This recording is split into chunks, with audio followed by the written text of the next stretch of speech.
Hello students, welcome to link live with low channel. जो आज का हमारा टॉपिक होगा वो आपके हाई कोर्ट के कंपोजिशन से रिलेटेड है। हाई कोर्ट से कंपोजिशन से रिलेटेड है तो इसके अंदर आप डील करेंगे कि 214 से लेके 232 जो आर्टिकल है उसके अंदर आपके स्टेट के अंदर एक हाई कोर्ट होगा। ये आपके पार्ट 6 के चैप्टर 5 के अंदर बताई गई है। क्लियर। अब उसके बाद में बात आती है कि इसके अंदर हाई कोर्ट का जो गठन है वो किन से मिलके होगा। तो इसके अंदर एक तो आपका सीजे होगा, दूसरा आपके अदर जजेस होंगे, और वो अदर जजेस होंगे उनकी जो अपॉइंटमेंट होगी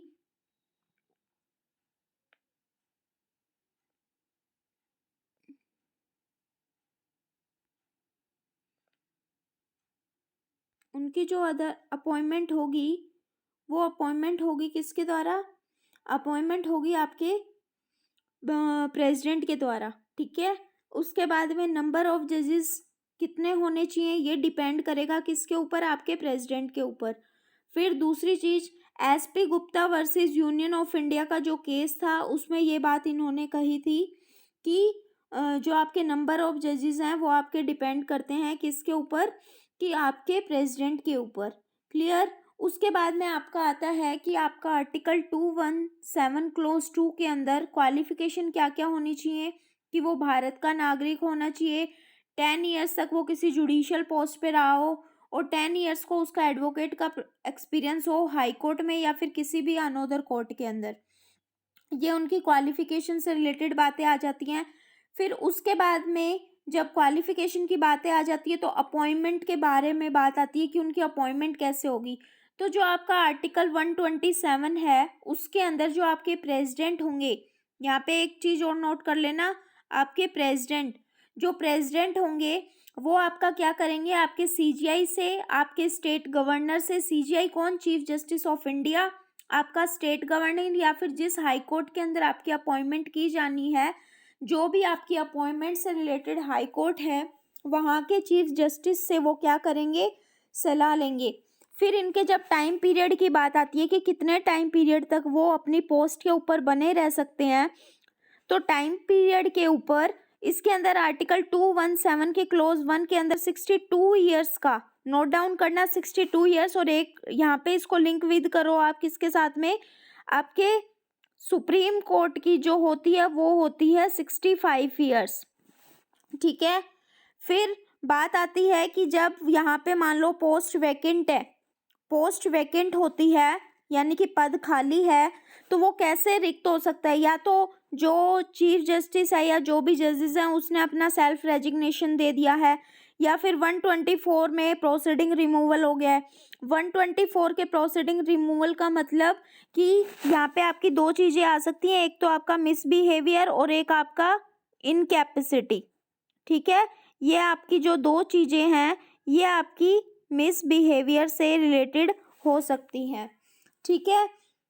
मिसबिहेवियर से आपकी ये दो चीजें रिलेटेड हो सकती है, मिसबिहेवियर और इनकैपेसिटी से रिलेटेड, या फिर उसका किसी अनोदर कोर्ट के अंदर क्या हो गया है? ट्रांसफर हो गया है। ठीक है। फिर उसके बाद में जब ट्रांसफर की बात आ जाती है कि उनका जो ट्रांसफर हो गया है, तो ट्रांसफर के पर्पस के अंदर ट्रांसफर जब आएगा तो वो आएगा आपके आर्टिकल 222 के अंदर। तो वो कैसे आ सकता है? या तो पब्लिक इंटरेस्ट हो सकता है, जुडिशियल इंटरेस्ट हो सकता है, जस्टिस इंटरेस्ट सॉरी, या फिर जो जब ट्रांसफर करना होगा तो एडवाइस किससे ली जाएगी? चीफ जस्टिस ऑफ इंडिया से। ऑब्जेक्ट क्या होगा?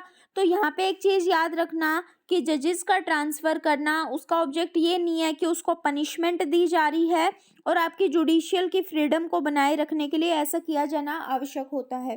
फिर दूसरी चीज आती है आपकी इसके अंदर आती है कि आपके कंडक्ट के बारे में।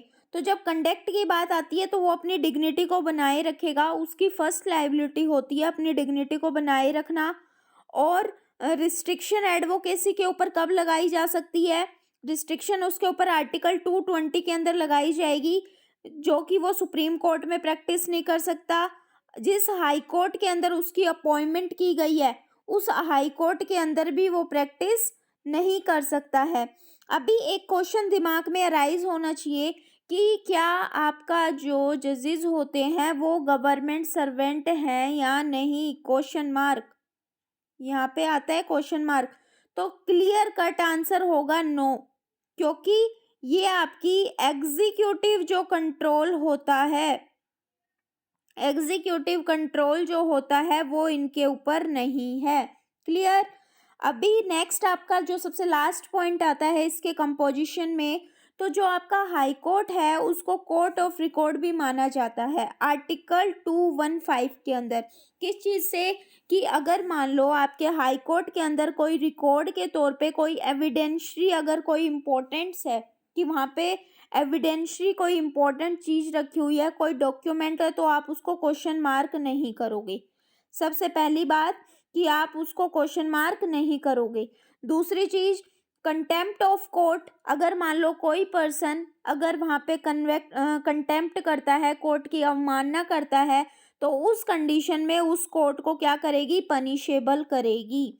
तो ये जो आज हमारा जो एक कॉन्सेप्ट था आपके हाई कोर्ट के, हाई कोर्ट से रिलेटेड, कि हाई कोर्ट के कंपोजिशन में किस तरह से आपके हाई कोर्ट का कंपोजिशन किया जा सकता है, तो उससे regarding. Thank you very much.